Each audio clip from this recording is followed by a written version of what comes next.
The vet said she had maybe 3 hours left. 3 hours to decide if a broken black kitten hit by a car and left to die in a gutter deserved a chance at life. But what happened in those critical 72 hours after the decision was made would prove that sometimes the fight for survival creates a bond nothing can break. It was 11:47 p.m. when the headlights caught something small and dark on the roadside. Most drivers would have kept going. It was late, raining, and whatever it was looked already gone. But something made him stop. Something made him pull over and walk back through the rain. The black kitten was barely breathing. Her tiny body crumpled at an angle that made his stomach turn. Blood matted her fur. One back leg bent completely wrong. Her yellow-green eyes were half open, unfocused, fading. He didn't think, just scooped her up in his jacket and ran back to the car. The nearest emergency vet was 23 minutes away.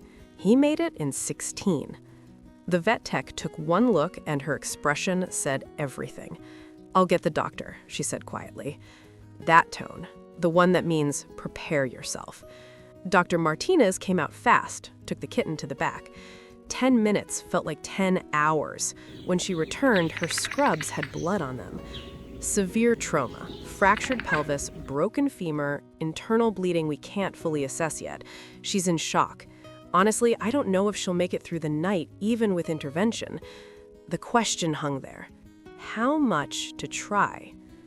Emergency surgery, overnight critical care, medications, follow-up, you're looking at $2,800 minimum, maybe more depending on complications. And I have to be honest, her chances are maybe 40%.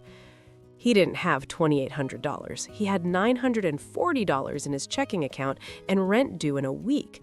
He looked at the kitten on the examination table. So small, so broken, left to die alone in the rain by someone who never even stopped. If you're watching this and you've ever wondered what you'd do in that impossible moment when saving a life means sacrificing your own stability, stay with this story. Because what happened next asks a question we all need to answer. What's a life worth? And if these stories matter to you, if you believe some things are more important than money, hit that subscribe button. Every view, every share means these rescues keep happening. Do the surgery, he heard himself say.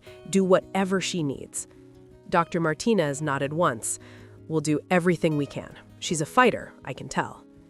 The surgery took 4 hours. He stayed in the waiting room the entire time, watching the clock, drinking terrible coffee, trying not to think about the credit card debt he was about to drown in.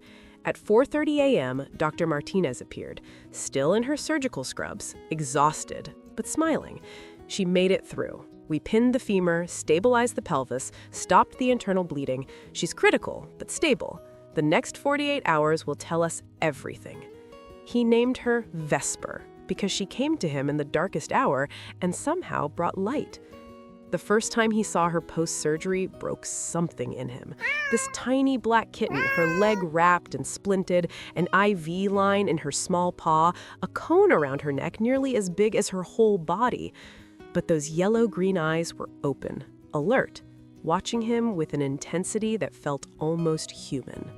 "Hey, Vesper," he whispered, gently touching her head. "You're safe now. I've got you." Her eyes tracked his movement, then slowly, painfully, she lifted one tiny paw and placed it against his finger. The gesture was so deliberate, so trusting, that tears came instantly. Week 1 was brutal. Vesper came home with medications every 4 hours, wound care twice daily, complete immobilization orders. She couldn't walk, could barely move. He took time off work he couldn't afford to lose to care for her around the clock. But here's what nobody tells you about animals who've suffered trauma. They don't just heal physically. They're watching, learning, deciding if this human is different from the one who hit them and drove away. Week 2 brought the first breakthrough. Vesper started eating on her own, small amounts, cautious, but progress. Her eyes followed him everywhere. Anytime he left the room and returned, she'd make this small chirping sound, not quite a meow, more like recognition, like relief. By week 3, something remarkable happened. The cone came off. Vesper could finally groom herself, and the first thing she did was lick his hand, over and over, methodical, gentle. "Thank you," the gesture said. "I understand what you did." Week 4, the cast came off. Dr. Martinez warned the leg might never be 100%. Vesper might limp forever, might need pain management long term. "She'll adapt," the vet said. "Cats are incredible that way." The first time Vesper tried to walk, she fell. Her rebuilt leg couldn't hold weight yet. She tried again, fell again. On the third attempt, she took 2 shaky steps, wobbled, then sat down hard and looked at him like, "Did you see that?" "I saw," he said, throat tight. "You're amazing, Vesper." Now here's where this gets interesting. Some people believe rescue should be practical, that spending thousands on a stray kitten when shelter cats need homes doesn't make financial sense. But others believe that the individual life in front of you, the one you can save right now, matters more than any calculation. Which perspective makes more sense to you? Should we measure rescue by logic or by the connection we feel to that specific soul? Drop your thoughts below, because this question defines how we show up for animals in crisis.